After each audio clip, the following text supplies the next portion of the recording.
Ndugu zangu Waislamu, tunatakiwa tumhimidi sana Allah subhanahu wa ta'ala na tumshukuru sana kwa kuwa ametupa fursa ya kuwa tuko hai mpaka hivi sasa. Kuna ndugu zetu tunaowapenda, marafiki zetu wa karibu kabisa na jamaa wakubwa kuliko sisi au makamu yetu au waliokuwa wadogo kwetu sisi, hawapo katika huu ulimwengu, wako ndani ya makaburi yao. Nitafakari jambo hilo. Fursa hii ya kuambiwa pengine maneno kama haya ya kuzindushwa, wao hawakuipata. Fursa hizi walizopewa na misimu hii ya kheri waliopewa, wao hawakuitumia.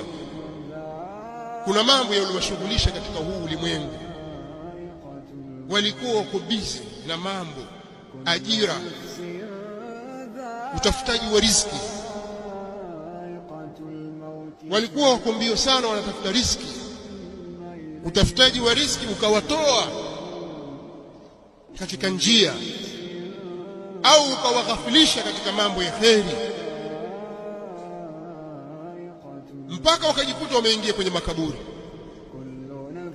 Hakuna hiyo riziki walikuwa ukitafuta ya maana walichotuachia hapa ulimwenguni, wala athari njema walioiacha, bali wamebeba mizigo ya madhambi. Tafuta kwenye familia yako watu unaowajua na kuwapenda wewe, watu wa karibu yako,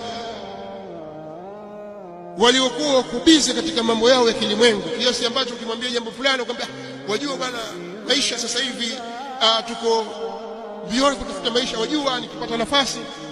Watafute wale watu, uangalie wameacha nini hapa ulimwenguni, hicho cha maana ambacho walikuwa wao wakikimbilia. Ni kipi cha maana walichokiacha, na hivi sasa wako ndani ya makaburi wamelala. Ukijitafuta namna hiyo utajipata vizuri sana. Alhaakumut takathur hatta zurtumul maqabir.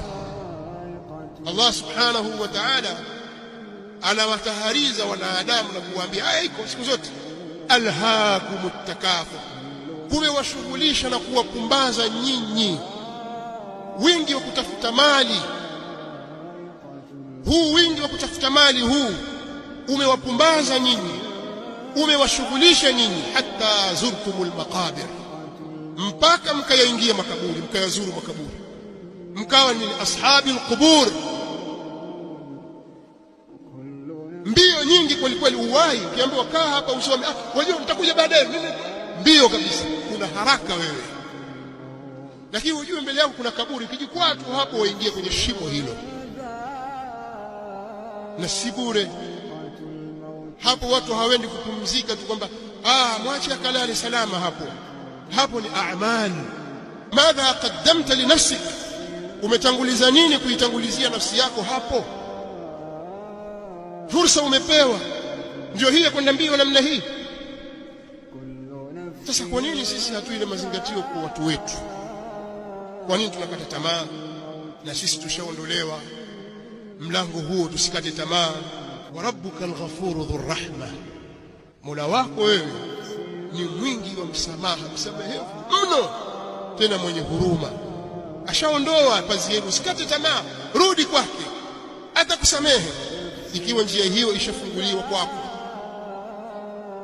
Ukiteleza, rudi kwake. Lao ingekuwa mambo hayo wamekuwa wakala wanadamu, basi watu wangepata tabu, pengine wangeadhibiwa hapa duniani kabla ya kufika akhera, kwa sababu ya dhambi wanazozifanya. Wanadamu ndio huchoka kusamehe. Umemkosea leo, kesho muombe msamaha, ukirudia tena muombe msamaha tena, alafu fanya kosa lile au jingine umuombe msamaha tena. Umuone mwanadamu walivyo.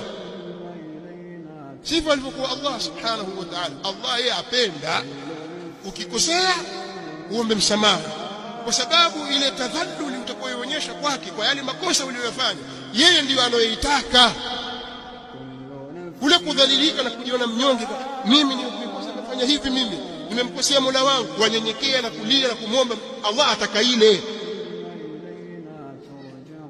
ataka fursa ile wewe uombe kila wakati, unyenyekee, ujione dhaifu, dhalili kwake. Fursa hiyo umepewa. Misimu ya kheri ndio kama hivi, mambo huzidishwa. watu hulipwa kwa kawili. Allah hafanyi ubakhili kwa waja wake, utoa tu, tena umpa hata mudhnib almusii, Allah humpa. Sasa akikufungulia Allah mlango wa kufahamu maneno unayoambiwa yakakuathiri katika moyo wako, bushraka thumma bushraka, bishara ni yako. Lakini ukijiona kwamba maneno yote unayoambiwa vile ulivyokuwa leo na jana na juzi ndio hivyo hivyo, hali yako ni ngumu sana. Unatakiwa sasa ulie juu ya kosa lako hilo, maana hilo ni kosa. Sasa mbona mimi niko vile vile sibadiliki? Muamala wangu uko vile vile, tabia zangu ndio zile zile, matendo yangu ndio yale yale, taksiri yangu katika ibada, uzembe katika ibada ndio ule ule, maneno yote ninayoambiwa mimi hayaniingii mimi. Hilo pekee kitakufanya wewe ulie, umuombe Allah subhanahu wa ta'ala akusaidie, kwa sababu hali yako hiyo ni mbaya. Lau ukifa katika